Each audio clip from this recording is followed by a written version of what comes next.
Welcome to the oneLifemaps podcast. Here's your host and co-author of Listen to My Life, Maps for Recognizing and Responding to God in My Story, Sharon Swing. Hi, it is Sharon Swing. This is part 2 of Grieving in Healthy Ways because Sibyl Towner, Joan Kelley, and myself, when we had this original conversation, it went on a while. And so I've split it into 2 episodes for you. So we're going to jump in right in the middle of the conversation, and you'll get quite a few ideas on how to grieve in healthy ways. And we hope that it is so helpful to you.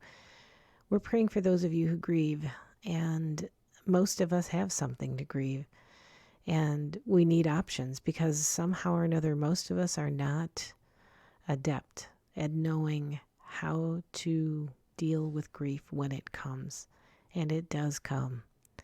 So just know that as listeners to this podcast, we're thinking of you, and we would love to hear more from you about how we can be of help to you by letting us know what kind of questions and topics you'd like to hear more about, and we'll find good people to have conversations with to share with you. So please listen in, and please take these ideas into action in ways that invite God to speak into your grief and let Him comfort you. Here you go. So breathing, nature, okay, forgiveness as a piece of grieving. What about that? Well, when you lose something or someone, normally things are not all cleaned up and tied in a neat box. And so there are often regrets that are accompanied by loss. And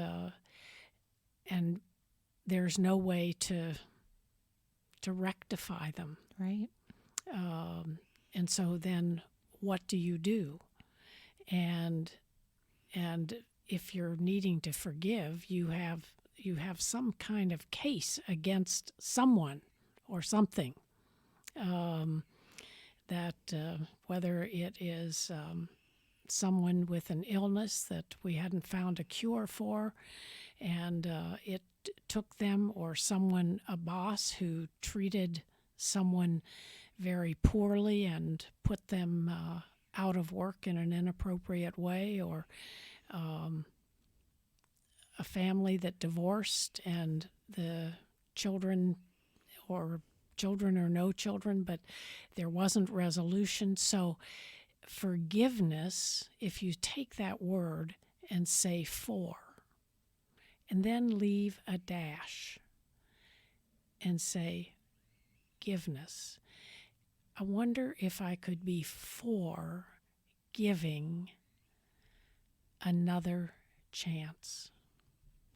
It's a forward movement, and it actually denotes beginning again in some way. And sometimes it's a person that needs to be forgiven. Sometimes it's ourselves that need to be forgiven. And sometimes it's our idea, or I think you talked about this, Joan, but our picture of who God is. And so we're angry at the picture that was given us that doesn't help us in the situation we find ourselves. And so that movement of forgiving is actually a gift, and it costs us.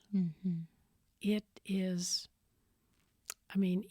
real. And I think when we do it, there is a visceral change in our bodies. There's a quote by Corrie ten Boom in the Valley Experiences map in Listen to My Life. And it reads, "Forgiveness is the key that unlocks the door of resentment and the handcuffs of hate. It is a power that breaks the chains of bitterness and the shackles of selfishness." Yeah, and so one of the words, again, that you've said, Joan, you may want to say a little more, but it is actually a choice. Mm-hmm. And it's the only thing that we are asked to do in the given prayer that the Lord has given us. Mm. You know, to forgive. It's true. Yeah. And sometimes we have to get creative with that if the person is no longer here Yes. that we need to forgive. So it might mean writing a letter Mm-hmm. to that person or from that person to you. It might mean writing some things on a stone or that gets thrown in a lake, or writing something that gets thrown in a fire. Some kind of physical task or physical item that it's attached to that you can actually do something with, sometimes is a great way to work through this when their person is no longer around. Okay. And I think the other thing is one of the words that we have used within the Valley's map is the word that we speak to one another, and we say the words as an ambassador of Jesus Christ. I announce God's forgiveness in whatever the event or the story was. Experience. Yes, that experience was. So it is also one of those places of companioning where we are really, the book of Hebrews talks about it, but we are priests to one another. We receive confession from one another. We announce forgiveness to one another. We need to hear that in a way for it to stick, because it is one of the places I think that the evil one has one of the deepest holds, that I have done something or something has been done to me that is unforgivable. Right. And it causes the death of the soul. Okay. Even though we could have maybe we need to have a whole episode on forgiveness. Could be. I think is probably the case. The next one on our list is singing or music. Definitely, music can be cathartic in a way. Either happy music to help lift a mood, or sad music to let ourselves feel the grief. We can definitely put those kinds of things in motion with a song list, and just setting aside some time to cry. Yeah. I mean, we had an interesting question today. We're talking about, the person asked us, are you guys talking about setting aside time? Intentional time. Time to grieve. And Joan, what was your response to that? Absolutely. And I mean, a good way to enter that space may be a song that is significant to you, to be able to kind of help you enter into that space and open up some tears, open up some emotions. The image that we used with that person this morning is imagining kind of like a library wall in somebody's really cool office with all these, wooden nooks, and there's boxes on there. And the image is to think about each of those boxes being a particular loss, maybe a particular Valley map experience that you've done. And on that day of intentional grieving, where you've set aside some time and you've found a really good space to do it in, whether it's by yourself or with somebody else, you take one of those boxes down and you explore what's inside. And maybe you pull one little thread of the yarn ball out that day, but at the end of the day, I can sort through some things in there. I can look at them from a different perspective, but I can put them back and I can put the box back on the shelf. It'll wait for me for another day, but intentional grieving is super important. It keeps it from leaking out in places where you don't want it to as well. Yeah. It's an odd way to kind of channel it.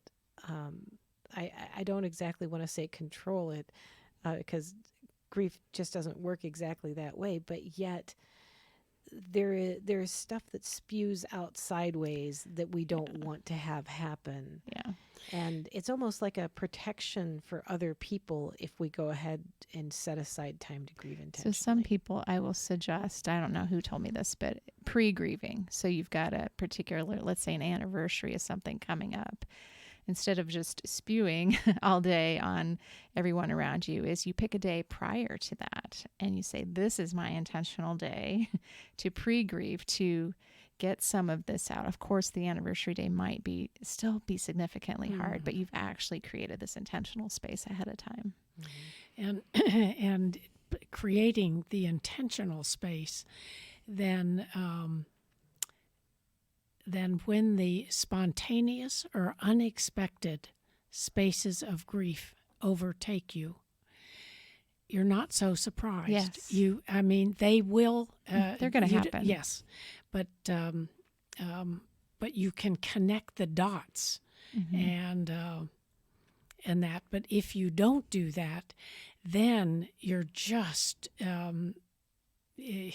when it happens then in a public place or a place that you didn't want it to happen, then you don't give it any room, and you have much harder time being actually kind to yourself. Okay. Communion is the next one on the list. Well, think of the word. We say it as communion. We say it as Eucharist. Con means with union. And when I was reflecting on this at another time, I think we have institutionalized this word. In many churches, a communion table is the purview of a pastor, and you're invited into it.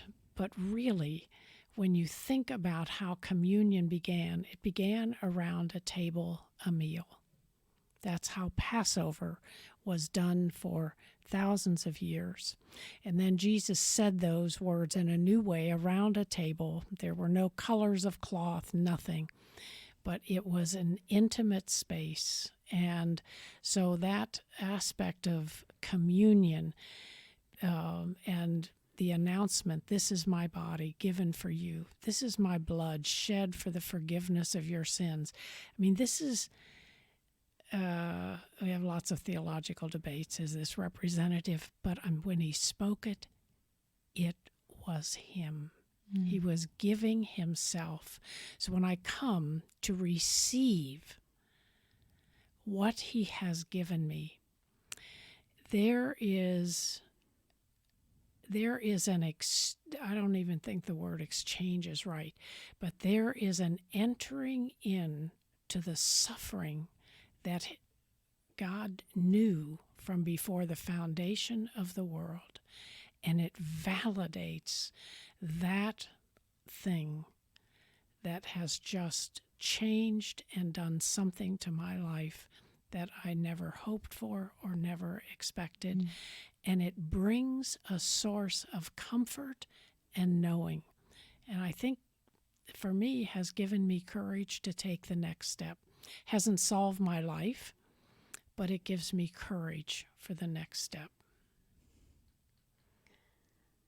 Next one is sad movies. I guess we should have paired that one right after singing and music, because there's definitely some good movies out there that can give you a good cathartic opportunity to cry.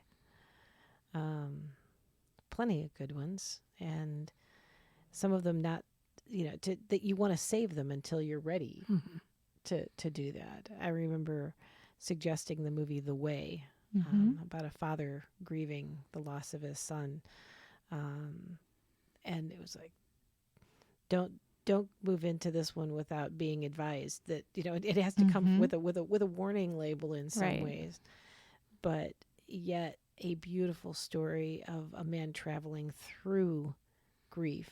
Not that the grief is over, but what a journey. We got a window into a portion of his journey and some intentional things that he did in the disruption and the loss of his son's life. So, But watching a movie or reading a biography of somebody of their journey with grief, it kind of takes you out of yours for a little bit and lets you look in at somebody else and reflect on that and go, oh, that's interesting. Or, oh, I was there. I get that. They understand me. For some people, it is a really helpful way. and I think some of us cry inside a bit more than we cry outside. And so a movie can give us permission to weep. Yep. I think really a funny movie, but is Patch Adams, that combined, in a sense, grief and humor and invited you into a knowing space about just the oddness and shape of life. But you bring up a good one, Sibyl, is humor, actually. I mean, if we can actually say that out loud. I mean, I remember being in a season of grief and looking at John like, is it okay, like, that we're laughing right now about this? Like, what if someone sees us? You know? But there's something just really helpful and healing in having just a good old laugh, whether it's at a movie or at a situation. Or even something I can totally picture, and you've told me some stories of like, Will would think this is really funny. Oh, yeah. Like, you know, it's just, and so yes, there's laughter, but there's tears that come with it too sometimes, and it's all mashed up. Yeah. But laughter indicates hope. Good laughter indicates hope.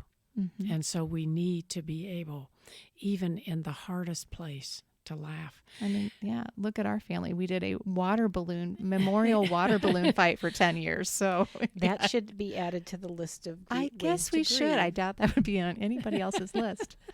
But I mean, it was a wonderful way to honor Will with something that was crazy funny and fun to do. And I mean, at its height, 150 people or something participating in a water balloon fight? Thousands. I have done tens of thousands of balloons. And it did engage the body. It engaged people. Yes. It had intensity. Yeah. And it had actually some of the values that I think Will would have said were important to him.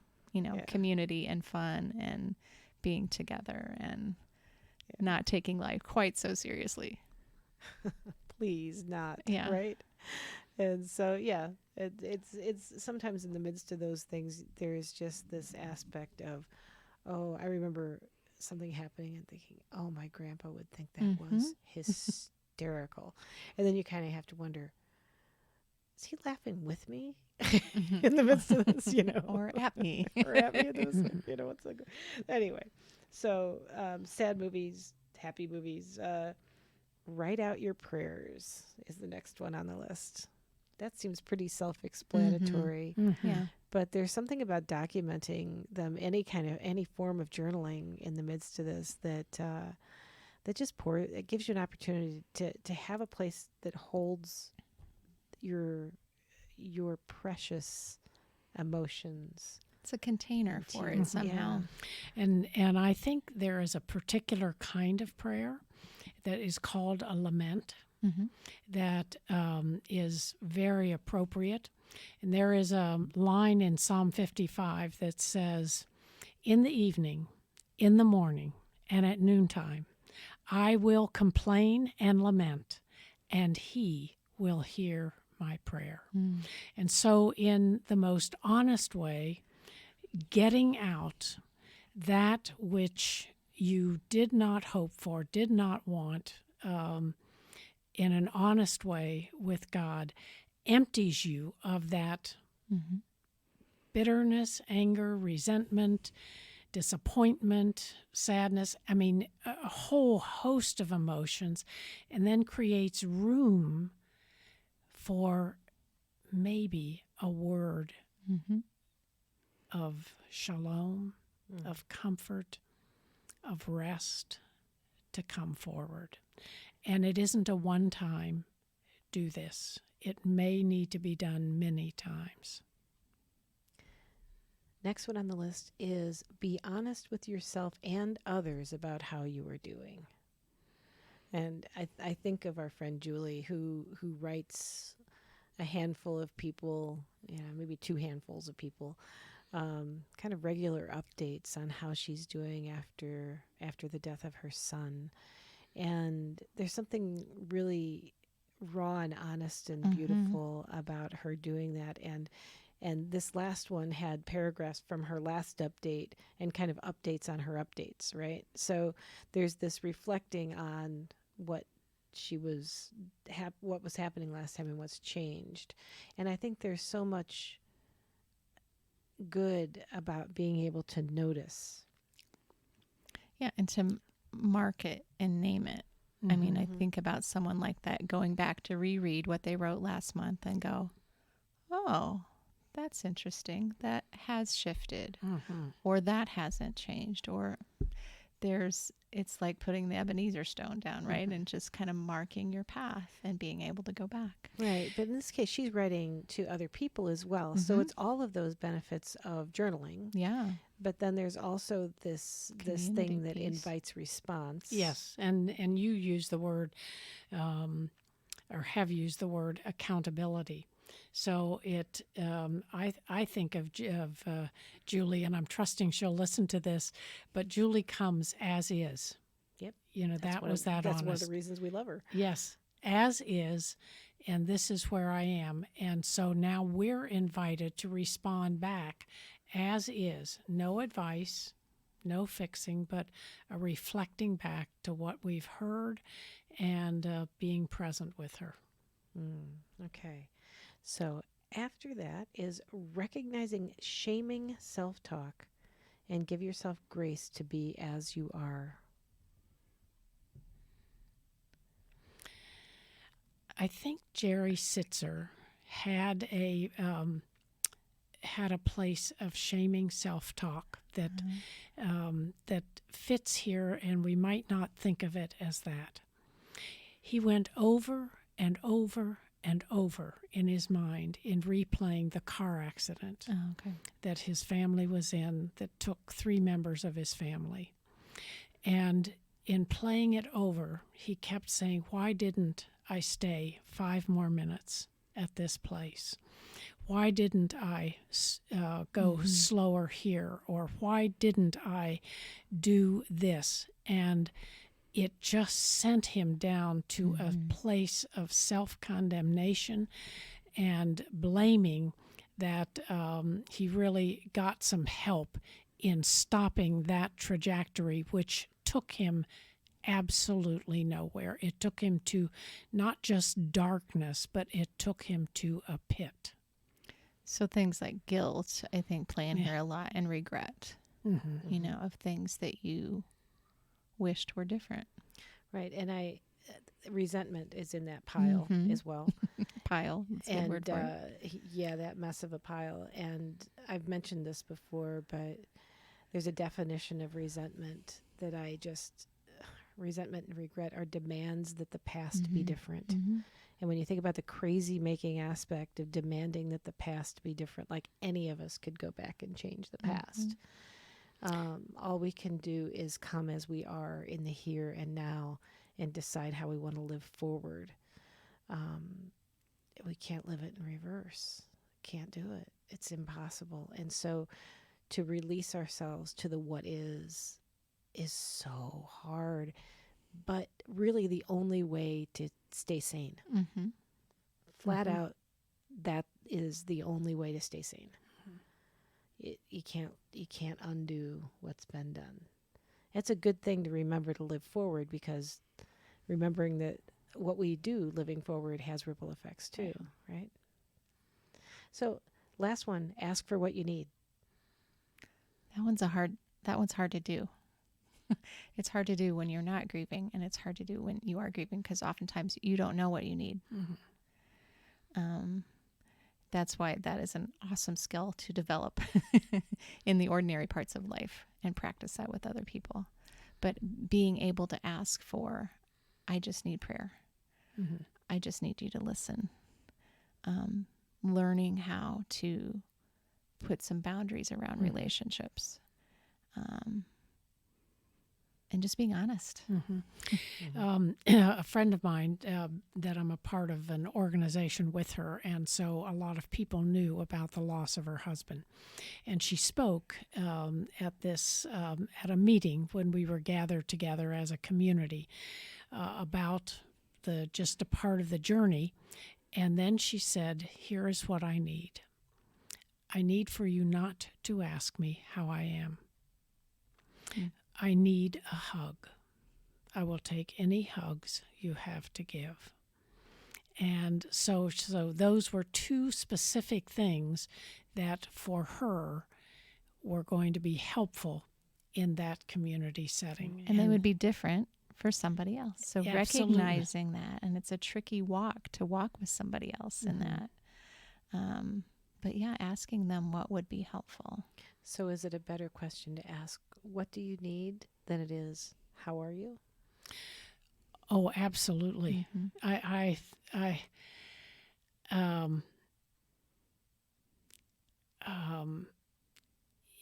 If I'm coming to someone that I know has come from something hard, this is what I'm going to say to them. I think it comes pretty intentionally out of me. I am so glad to see you. And I mean, it for me, it is just a way of coming present. Right. There are no other words, and that I have to give, and then it will issue forth from that person. It's kind of that as is. They may say nothing, or they'll say what is needful to say. I think the thing that comes to mind too, that's really helpful, Sibyl, sometimes the person knows what is not helpful. So that can be a good follow-up question to, what's helpful, but do you even know what is not helpful right now? Sometimes it feels good just to say that out loud, what's not helpful. Yeah. That's good. Okay, I'm going to add one to the list we have printed here, and then we'll wrap it up, because I'm sure that hopefully this is not a complete list at all. This is just some ideas that were brainstormed at one point in time that we pulled out to talk through. But one that's written on my side notes here is recognizing and changing victim questions. I just want to say just a word about that. Go ahead. For example, like a victim question of, why did this happen to me? Those are questions of that they don't have good answers. They don't lead you to good places. And it's not that you can't ask that question. It's just that there might be a more useful one to you. There are questions that say, how might I grieve in healthy ways today? Or what do I need today? Or how do I release a piece of my pain today? But asking, why did this happen to me? Or, it is just one of those things that there's just no good answer to it. And one of the reasons I think there might not be a good answer to it, because it puts you in a powerless place. That's exactly the term victim question is about, this position of powerlessness, that there's nothing I can do to help myself. There are more curious questions that open up possibilities that might lead toward healing, but there are some questions that most likely will keep you stuck. And you can ask yourself any question you want, but you might want to think about what kind of questions you ask yourself, right? So as to not perpetuate your own pain and suffering. We don't need to help ourselves stay in pain and suffering. And sometimes people make choices because they are so depleted, and grief diminishes our capacity to deal with life. And that capacity sucking aspect of it can lead us towards some pretty dark places anyway. And so to hopefully have enough self-awareness to realize that maybe the questions you're asking yourself are not going to lead you to any brighter place. Mm-hmm. And so I think in as you say that, Sharon, it seems to me, and it might be something that gets put with this podcast, but just several books that we have found helpful, because sometimes in reading a book that is focused on grief, there are some people who have done some very good work that begin to name that and help you recognize it as you read it. Larry Warner has written a book called Navigating the First Year of Grief, and the one we've mentioned before, Jerry Sitzer, a grief or a grace disguised. And there are some others that might help you identify that, oh, I have been living in a victim place and I did not know it. Mm-hmm. I don't think anybody chooses that. You just find yourself there and you may be unaware of it. So, yes, we'll put some good book selections in the show notes here. And, Sibyl, why don't you pray for anybody who's experiencing grief right now as we close? So, Father in heaven, we have entered into a topic that you are delighted by, because you know all of us suffer in some way. All of us have lost people who are important, have lost events and activities and hopes that we had hoped for that are not realized. And so meet us this day, that you will be our help, that you will be our comforter, that you are acquainted with grief, and that you will be present to us and guide us into a way of living that includes not only joy, but that includes our sorrow. We say thank you in the name of Christ. Amen. Amen. Thanks, everyone, for joining us today. You'll hear in the outro here about how to get a hold of us and how to consider taking part in some kind of Listen to My Life activity. The materials that we referenced here are Listen to My Life, Maps for Recognizing and Responding to God in My Story. We were talking about content around map number 4 called Valley Experiences. And we hope that you will engage in the whole process, or at least even just this particular map out of the process. We just are so glad that you chose to listen, and just really deeply hope that these suggestions of different ways to grieve might open up some new possibilities for you or some others that you might know that might invite them into a different aspect of how to go about this. Many blessings, everyone. Bye-bye. Bye-bye. Bye-bye. Have you thought, I don't know myself anymore? Have you wondered, is there something more? Are you at a crossroads in life and asking, which way will lead me toward expressing more of who I am made to be? Are you looking for a way to understand the restlessness you feel inside? Are you seeking a deeper spiritual life and desire to rediscover who you are through God's eyes? If you've wondered any of these things before, you're ready for the life mapping experience of Listen to My Life. Go to oneLifemaps.com to purchase your portfolio of visual life maps. While you're there, check out our upcoming virtual coaching groups, live workshops, and options for you to facilitate the Listen to My Life experience with others. That's oneLifemaps.com. oneLifemaps.com.